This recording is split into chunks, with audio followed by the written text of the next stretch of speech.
Marilyn Monroe, born Norma Jean Mortensen, June 1, 1926 to 4 August 1962, was an American actress. Famous for playing comedic, blonde bombshell characters, she became one of the most popular sex symbols of the 1950s and early 1960s, as well as an emblem of the era's sexual revolution. She was a top-billed actress for a decade, and her films grossed $200 million, equivalent to $2 billion in 2021 by the time of her death in 1962.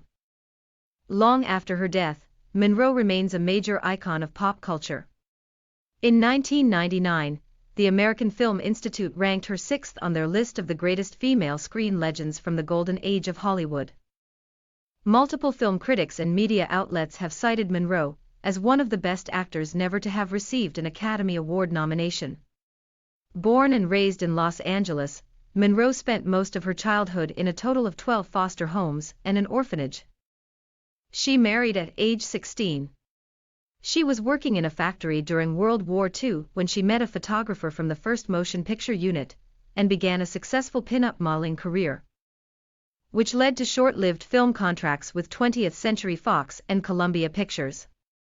After a series of minor film roles, she signed a new contract with Fox in late 1950. Over the next 2 years, she became a popular actress with roles in several comedies, including As Young as You Feel and Monkey Business, and in the dramas Clash by Night and Don't Bother to Knock. She faced a scandal when it was revealed that she had posed for nude photographs prior to becoming a star. But the story did not damage her career, and instead resulted in increased interest in her films.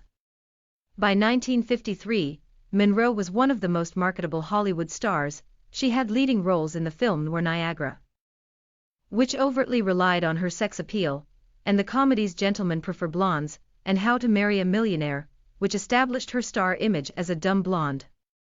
The same year, her nude images were used as the centerfold and on the cover of the first issue of Playboy. She played a significant role in the creation and management of her public image throughout her career.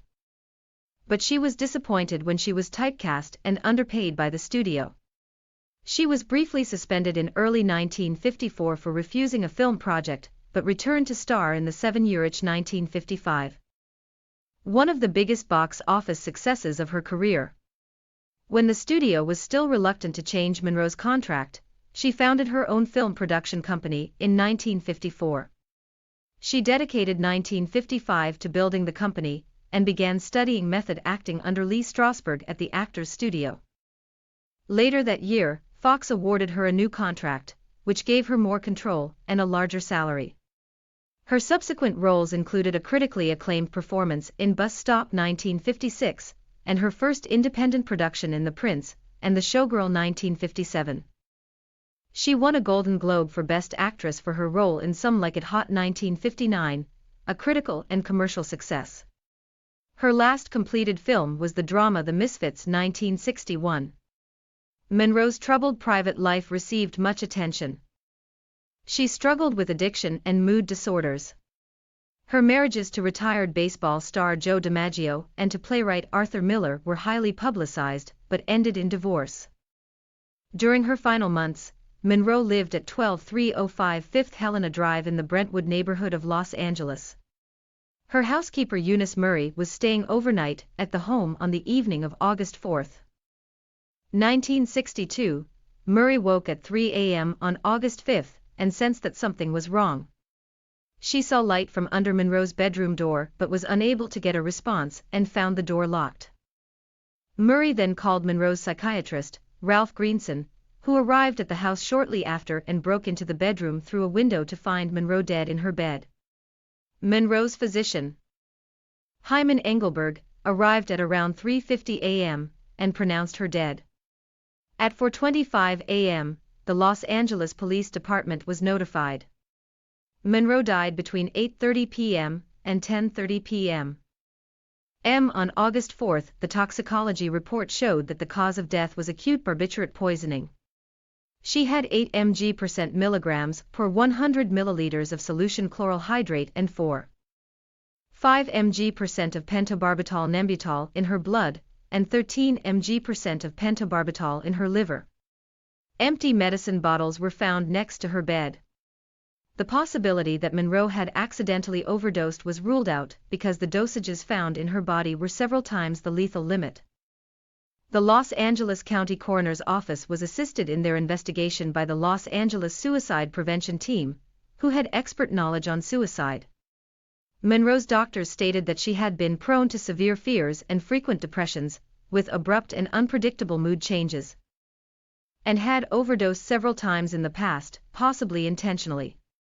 Due to these facts and the lack of any indication of foul play, Deputy Coroner Thomas Noguchi classified her death as a probable suicide. Monroe's sudden death was front-page news in the United States and Europe. According to Lois Banner, it's said that the suicide rate in Los Angeles doubled the month after she died. The circulation rate of most newspapers expanded that month, and the Chicago Tribune reported that they had received hundreds of phone calls from members of the public requesting information about her death. French artist Jean Cocteau commented that her death should serve as a terrible lesson to all those whose chief occupation consists of spying on and tormenting film stars. Her former co-star Laurence Olivier deemed her the complete victim of ballyhoo and sensation. And bus stop director Joshua Logan said that she was one of the most unappreciated people in the world. Monroe's crypt at Westwood Village Memorial Park Cemetery in Westwood Village. Her funeral, held at the Westwood Village Memorial Park Cemetery on August 8, was private and attended by only her closest associates. The service was arranged by Joe DiMaggio, Monroe's half-sister Bernice Baker Miracle, and Monroe's business manager Inez Melson. Hundreds of spectators crowded the streets around the cemetery. Monroe was later entombed at Crypt No. 24 at the Corridor of Memories.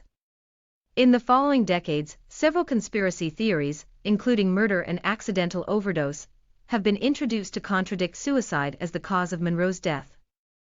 The speculation that Monroe had been murdered first gained mainstream attention with the publication of Norman Mailer's Marilyn, a biography, in 1973, and in the following years became widespread enough for the Los Angeles County District Attorney John Van de Kamp to conduct a threshold investigation in 1982 to see whether a criminal investigation should be opened.